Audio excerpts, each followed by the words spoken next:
So you should be filled with ahimsa. ಇದನ್ನು ಮಾಡಿಕೊಂಡು ಬನ್ನಿ. Then you will ask for all this. ಅದಕ್ಕೆ ನಿಮ್ಮ ಅಣ್ಣ ತಮ್ಮಂದರು ಅಕ್ಕ ತಂಗಿಯರು ನಿಮ್ಮ ಜೊತೆ ಸ್ಪಂದಿಸಲ್ಲ. ಯಾಕೆಂದರೆ ನೀವು ಹೇಳೋದೆಲ್ಲ ಏನು ಗೊತ್ತುಂಟ, ಎಲ್ಲ ಈಸ್ ಬೇಸ್ಡ್ ಆನ್ ಹಿಂಸೆ ಓನ್ಲಿ. ಇದೆಲ್ಲ ಹೇಳಿದ್ರೆ ಏನೋ ತಲೆ ಮೇಲೆ ಹೇಳ್ದಂಗೆ ಆಗುತ್ತೆ. ಈ ತಲೆ ಮೇಲಲ್ಲ ಇದೆಲ್ಲ ಇರೋದು ಅಂತರ ಆಳದ ಮನಸ್ಸಿನಲ್ಲಿ ಇರೋದು, ತಲೆ ಮೇಲಲ್ಲ, ತಲೆ ಒಳಗಡೆ ಇಲ್ಲ. Enlightenment does not happen inside the brain. Enlightenment happens through and from the heart. ಈ ಹಾರ್ಟಲ್ಲೇನೆ ಕಾನ್ಷಿಯಸ್ನೆಸ್ ಇರೋದು. ಈ ಹಾರ್ಟಲ್ಲಿರೋ ಕಾನ್ಷಿಯಸ್ನ ಇಡೀ ಅಂಗಾಂಗಗಳಲ್ಲೂ in the 259 genes, 259 to the power of trillions genes, 259 ಶತಕೋಟಿ ಜೀವಾಂಶಗಳ ಒಳಗಡೆನಲ್ಲಿ ಚೈತನ್ಯ ಇದೆ. ಆ ಚೈತನ್ಯದ ಒಳಗಡೆ ಇಲ್ಲಿಂದ ಹೋಗಿ ಆ ಚೈತನ್ಯದಲ್ಲಿ ಬ್ರೈನು, ಮನಸ್ಸು, ಅಂಗಾಂಗಗಳಿಗೂ ಹೋಗಬೇಕು. ಅಂಗಾಂಗಗಳಿಗೂ ಹೋದರೇನೆ ಅದರ ಅರಿವು ಬರುತ್ತೆ. ಅರಿವು ಬಂದಾಗ ಅಹಿಂಸೆ ಅನ್ನೋದೇ ಅದರಿಂದನೇ ನೀವು ಏನೇ ಪೂರ್ವಜನ್ಮದ ಪಾಪ ಶೇಷಗಳಿದ್ದರೂ ಕೂಡ ಅದನ್ನೆಲ್ಲ ತ್ಯಜಿಸಿ ಪರಮಾತ್ಮ ನಿಮ್ಮೆಲ್ಲರಿಗೂ ಒಂದು ಜೀವ ಅಂಶ ಆಗಿ, ಒಂದು ಮಗ ಅಥವಾ ಮಗಳಾಗಿ ನಿಮ್ಮನ್ನು ಹುಟ್ಟಿಸಿರೋದು. The human consciousness has been triggered by the Divine Mother Adi Parashakti in the form of Nimshamba or whatever Amba it is, to give you this knowledge of the soul deep within you.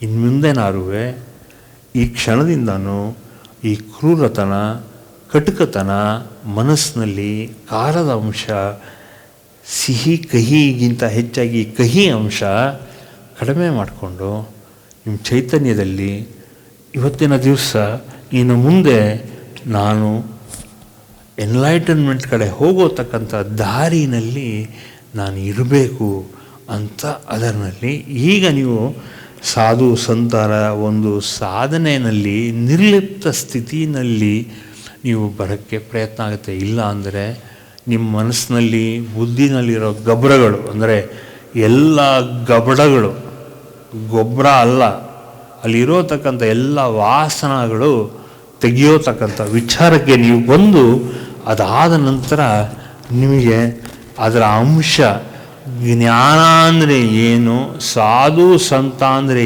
ಏನು ಅನ್ನೋತಕ್ಕಂಥ ಅರಿವನ್ನ ನೀವು ಮಾಡಿಕೊಂಡಾಗ ತಕ್ಷಣ ಅದರ ಮುಖ್ಯಾಂಶಗಳೆಲ್ಲವೂ ಕೂಡ ನಿಮಗೆ ಅದು ಅರ್ಥ ಆಗುತ್ತೆ. ಆ ಸುಳು ಸೂಕ್ಷ್ಮಗಳೆಲ್ಲ ನಿಮಗೆ ಅರ್ಥ ಆಗುತ್ತೆ. ಇದು ಮುಖ್ಯ. This is what you should understand. You are nice man, you are a nice lady, you are a nice gentlemen. ಇದಕ್ಕೆ ಸ್ತ್ರೀಲಿಂಗ ಪೂಲಿಂಗ ಎಲ್ಲ ಏನಿಲ್ಲ. You are linked with only consciousness of the divine. ಆದ್ದರಿಂದ ಅಸುರಿಕ ಭಾವನೆಗಳನ್ನೆಲ್ಲ ಬಿಟ್ಟು ನೀವು ಒಂದು ರೀತಿ ತೇಜೋಮಯವಾಗಿ ನೀವು ಪ್ರಕಾಶ ಆಗಬೇಕು. From tomorrow, from today you start shining in that full light of your consciousness. Then you will understand. Okay? ಇದು ಮುಖ್ಯವಾಗಿ ನೀವು ತಿಳ್ಕೋಬೇಕಾಗಿರೋ ವಿಚಾರ. ಗುಡ್. ಈ ತತ್ವ ಬರ್ಕೊಂಡಿದ್ದೀರಾ? 30th ಬರೀರಿ ಈಗ. This is the maximum 29th, what I am going to tell you. ಆ 30ನೇದು ಬರೀರಿ. then I'll try to just explain it as much as possible. Okay?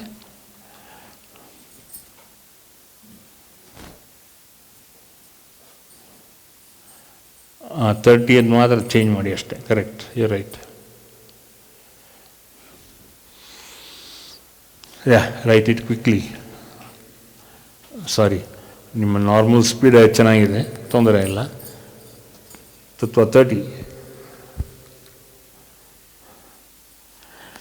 ಈ 29ನಲ್ಲಿ ಇಷ್ಟೊಂದು ವಿಚಾರಗಳಿದೆ.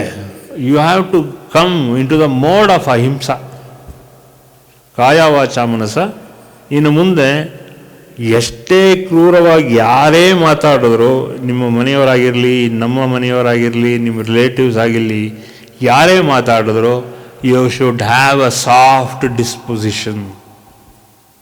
ಜಯ ಮಾತಾ. ಜಯ ಮಾತಾ, ಜಯ ಗುರುದೇವ್. ಇವತ್ತು ಗುರುಜಿಯವರು ಅಹಿಂಸೆ ಬಗ್ಗೆ ಮಾತಾಡುವಾಗ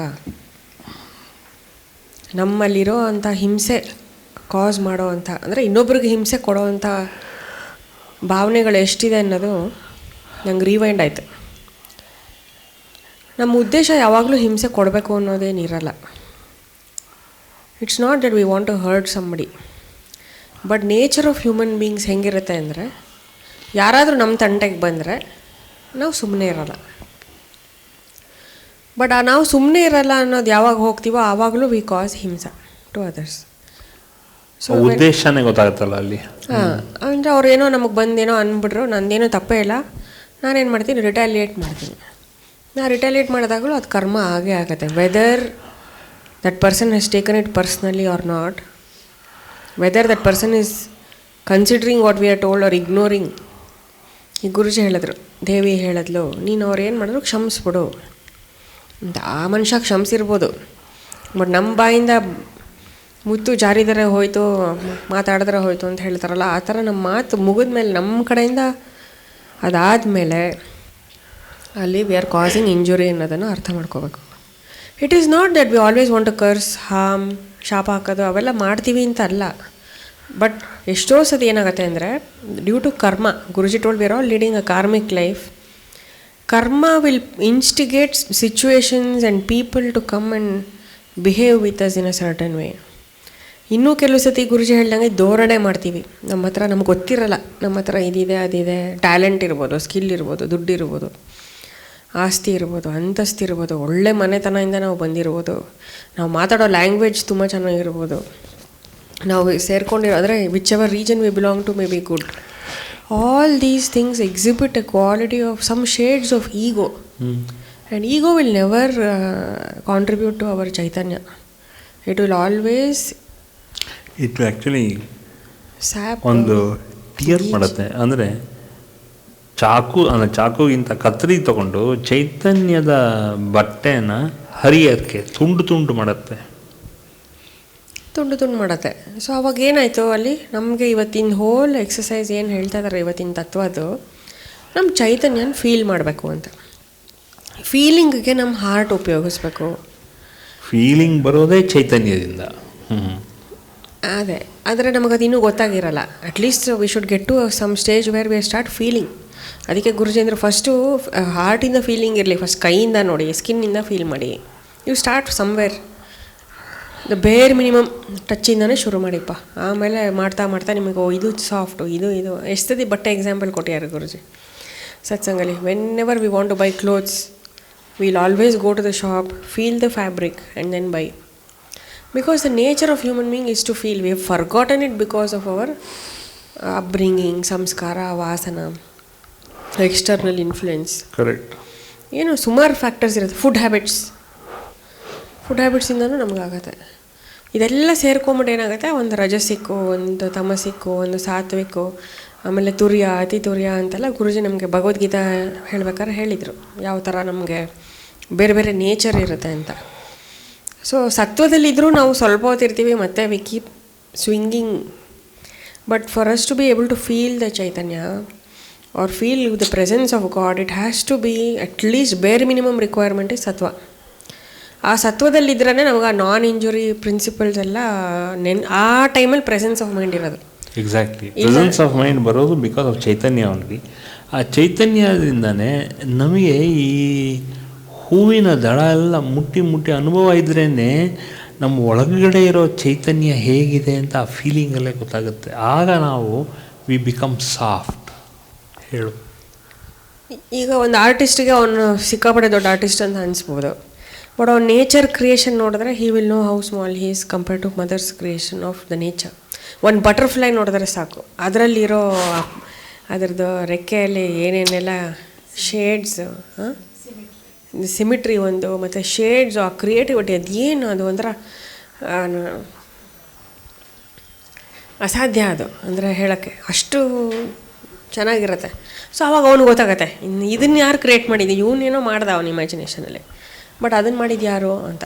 ಸೊ ಯಾವಾಗಲೂ ನಾವು ವಿ ಹ್ಯಾವ್ ಟು ಹಂಬಲ್ ಆಗಿರೋದಕ್ಕೆ ಪ್ರಯತ್ನ ಮಾಡೋದಕ್ಕೆ ದೇವರ ಕ್ರಿಯೇಷನ್ ಏನು ಅನ್ನೋದನ್ನು ನಾವು ನೋಡಿ ಅಪ್ರಿಷಿಯೇಟ್ ಮಾಡಬೇಕು. ಇಲ್ಲಾಂದರೆ ಗುರುಜಿ ಹೇಳ್ದಂಗೆ ಕಂಪ್ಯಾರಿಸನ್ ಎಲ್ಲ, ಜೆಲಸಿ, ಇವೆಲ್ಲ ನಮ್ಮ ಲೋವರ್ ಮೈಂಡಿಂದ ನಮಗೆ ಪ್ರಚೋದನೆ ಕೊಡುತ್ತೆ. ಇದೆಲ್ಲ ಹಿಂಸೆ ಕಾಸಿಂಗ್ ಏನೋ ಒಂದು ಮಾತಾಡ್ಬಿಡ್ತೀವಿ ತಕ್ಷಣ ಟಕ್ ಅಂತ. ಗುರುಜಿ ಹೇಳ್ತಾರೆ ಓ ಅಂದರೆ ಟೋ ಅನ್ನಬಾರ್ದು, ಆದ ಟೋ ಅಂದಮೇಲೆ ನಮಗೆ ಅನಿಸುತ್ತೆ ಒಂದು ಸೆಕೆಂಡ್ ಸುಮ್ಮನೆ ಅಂದ್ಬಿಟ್ಟಾರೆ ನಾನು ಯಾಕೆ ಅಂತ. ಬಟ್ ಅದಕ್ಕೆ ಒಂದು ನಿಮಿಷ ಮುಂಚೆ ನಮ್ಗೆ ಯಾಕೆ ಅನಿಸಿಲ್ಲ ಅಂದರೆ ನಾವು ಸತ್ವದಲ್ಲಿರಲ್ಲ. ಸೊ ಸತ್ವದಲ್ಲಿ ಇಲ್ದಿರೋದ್ರಿಂದ ಇಲ್ಲಿ ಹೇಳ್ಬಿಡ್ತೀವಿ, ಆಮೇಲೆ ವಿ ಕ್ರೈ ಓವರ್ ಸ್ಪಿಲ್ಟ್ ಮಿಲ್ಕ್, ಹಿಂಗಾಗೋಯ್ತು, ಹಿಂಗೆ ಹೇಳ್ಬಾರ್ದಾಗಿತ್ತು, ಐ ಆಮ್ ಸಾರಿ. ಕೆಲವು ಸತಿ ನಾವು ಗುರುಗಳಿಗೇ ಬರ್ಕೋತೀವಿ, ಇಲ್ಲ ಕ್ಷಮಿಸಿ ಗುರುಗಳೇ, ಈ ಥರ ನಾನು ಹಿಂಗೆ ಮಾಡಿಬಿಟ್ಟೆ ತಪ್ಪಾಯಿತು ಅಂತ ಕೆಲವು ಸತಿ ಅಳುಕಿಟ್ಕೋತೀವಿ. ಬಟ್ ಇದು ಒಂದು ಈ ಲೆವೆಲ್ ಆಫ್ ಹಿಂಸಾ ವಿಚಾರದಲ್ಲಿ ನಾನು ಇವತ್ತು ಮಾತಾಡ್ತಾ ಇರೋದು ಪೂರ್ತಿ ಹಾರ್ಟಿಂದಾನೆ. ಯಾಕೆಂದರೆ ನನಗೆ ಗೊತ್ತು, ನಾನು ಆಶ್ರಮಕ್ಕೆ ಬಂದಾಗ ಎಲ್ಲಿವರೆಗೂ ನನ್ನ ರಜಸ್ಸಿತ್ತು. ಇದೇ ಶಾಲೆ ಆಂಟಿ ಇರ್ಬೋದು, ಇದೇ ಸುಂದರೇಶ್ ಅಂಕಲ್ ಇರ್ಬೋದು, ಇದೇ ನಮ್ಮಪ್ಪ ಇರ್ಬೋದು, ಇದೇ ಗುರುಜಿ ಇರ್ಬೋದು, ಇದೇ ನೀವು ಯಾರಾದರೂ ಇರ್ಬೋದು, ನಿಮ್ಮ ಹತ್ರ ನಾನು ಯಾವ ರೀತಿ ಮಾತಾಡ್ತಾ ಇದ್ದೆ, ಇವಾಗ ನಾನು ಯಾವ ರೀತಿ ಮಾತಾಡ್ತೀನಿ. ತಿರುಮಲನ ಕೇಳಿ ಬೇಕಾದ್ರೆ, ಅವರು ನಾನು ಕೆಲಸ ಮಾಡೋಕ್ಕೆ ಶುರು ಮಾಡಿ ತುಂಬ ದಿನ ಆಯಿತು, ವರ್ಷಗಳಾಯಿತು. ಅವ್ರು ಬಿಗಿನಿಂಗಲ್ಲಿ ನನಗೆ ಬರ್ತಾಯಿದ್ದಿದ್ದು ಕೋಪದ ಲೆವೆಲ್ಗೂ ಇವಾಗಿನ ಕೋಪದ ಲೆವೆಲ್ಗೂ ಆ ಅಜಗಜಾಂತರ ವ್ಯತ್ಯಾಸ ಇರೋದು ಅವ್ರು ನಂಗೆ ಹೈಲೈಟ್ ಮಾಡ್ತಾರೆ. ಅಂದರೆ ಅವರು ಮುಂಚೆ ಹೇಳ್ಬೇಕಾರೆ ಅದನ್ನೇ ಒಂದು ಬೇರೆ ರೀತಿ ಹೇಳೋರು, ಈ ಲಗ್ನದವ್ರಿಗೆ ಹಿಂಗಿದ್ರೆ ಹಿಂಗೆ ಸ್ವಲ್ಪ ಕೋಪ ಜಾಸ್ತಿ ಅಂತ ಹೇಳಿ ನಂಗೆ ನೋಡಿ ನಗದು, ಸುಮ್ಮನೆ ಒಂಥರ ಟೀಸ್ ಮಾಡಿ ಹೇಳೋರು. ಬಟ್ ಇವಾಗ ಅವ್ರಿಗೆ ಗೊತ್ತಾಗಿ ಅಂದರೆ ಅವರೇ ಹೇಳ್ತಾರೆ, ಓ ಇಲ್ಲ ಅವಾಗಿಂದ ನೀವು ಎಷ್ಟೋ ಸುಧಾರಣೆ ಆಗಿದೆ ಅಂತ. ಅಂದರೆ ನನಗೇ ಗೊತ್ತಾಗತ್ತೆ, ಯಾಕೆ ಅಂದರೆ ಇದೆಲ್ಲ ಸತ್ಸಂಗಲ್ಲಿ ಕೇಳಿದಾಗ ಗೊತ್ತಾಗತ್ತೆ ಯಾವ ಥರ ನಾವು ಇಂಜುರಿ ಕಾಸ್ ಮಾಡಿದ್ದೀವಿ without our, and we feel ashamed that I did not have to be like that. ಇವಾಗ ಎಲ್ಲ ಈಗ ನೋಡಿ, ಯಾವ ಗುರುಗಳನ್ನ ನೋಡಿದ್ರು ಅವ್ರು ಏನು ಯಾವಾಗಲೂ ಬೈದ್ಬಿಟ್ಟೆ ಕೆಲಸ ಸಾಧಿಸೋದು ಅಂತ ಏನಿಲ್ಲ. ಅವ್ರು ಸುಮ್ಮನೆ ಒಂದು ಕಡೆ ಕೂತ್ರೆ ಎಲ್ಲರೂ ಅವ್ರ ತನಗೆ ತಾನೇ ಸೇವೆ ಅಂತ ಮಾಡ್ಕೊಂಡು ಬರೋರು. ಈಗ ನಾವು ಯಾಕೆ ಬೈದ್ರೇ ಕೆಲಸ ಆಗತ್ತೆ, offence is always the best form of defence ಅಂತ ಯಾಕೆ ನಾವು ಬಿಹೇವ್ ಮಾಡಬೇಕು? ಅಂದರೆ ನಮ್ಮೆಲ್ಲ ಇನ್ನೂ ಚೈತನ್ಯದ ಪವರಿಂದ ನಾವು ಆಪ್ರೇಟ್ ಮಾಡ್ತಾ ಇಲ್ಲ. ಅದಕ್ಕೋಸ್ಕರ ನಾವು we feel that external voice decibel level ಜಾಸ್ತಿ ಇರಬೇಕು, ಆ್ಯಕ್ಷನಲ್ಲಿ ತೋರಿಸ್ಬೇಕು, ಹೆದರಿಸ್ಬೇಕು ಅಂತೆಲ್ಲ. Those are the things which we have wrong notions. We are not operating from our chaitanya should come to the fore ಅಂತಾರೆ ಗುರುಜಿ ಯಾವಾಗಲೂ. ಚೈತನ್ಯ ಫೋರ್ಗೆ ಬಂದರೆ ಏನು ಮಾತಾಡ್ದೇ ಕೆಲಸ ಆಗುತ್ತೆ. ಎಂಟಿ ವೆಸಲ್ ಬಗ್ಗೆ ಹೇಳಿದ್ರು. ಸೊ ಎಷ್ಟು ಮಾತಾಡಿದ್ರೂ silence is still considered as golden. ಅಂದರೆ ಕೆಲವು ಇದೆಲ್ಲ ತುಂಬ ಚೆನ್ನಾಗಿದೆ, ಅದನ್ನು ನಾನು ಆಮೇಲೆ ಪರಂಪರಲ್ಲಿ ಪೋಸ್ಟ್ ಮಾಡ್ತೀನಿ.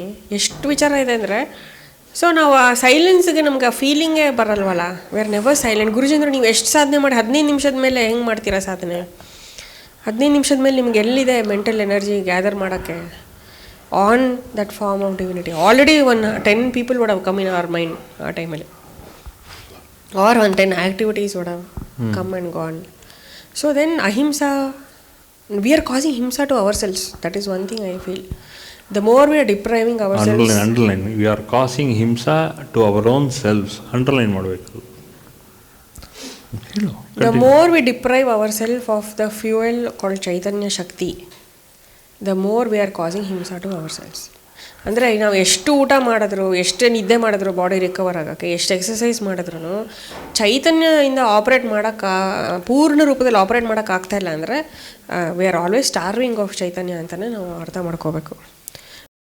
For more satsangs from Sri Sri Nimishananda Guruji, subscribe to this channel. Click the bell button below to get notifications. Like and share the video and spread the divine message.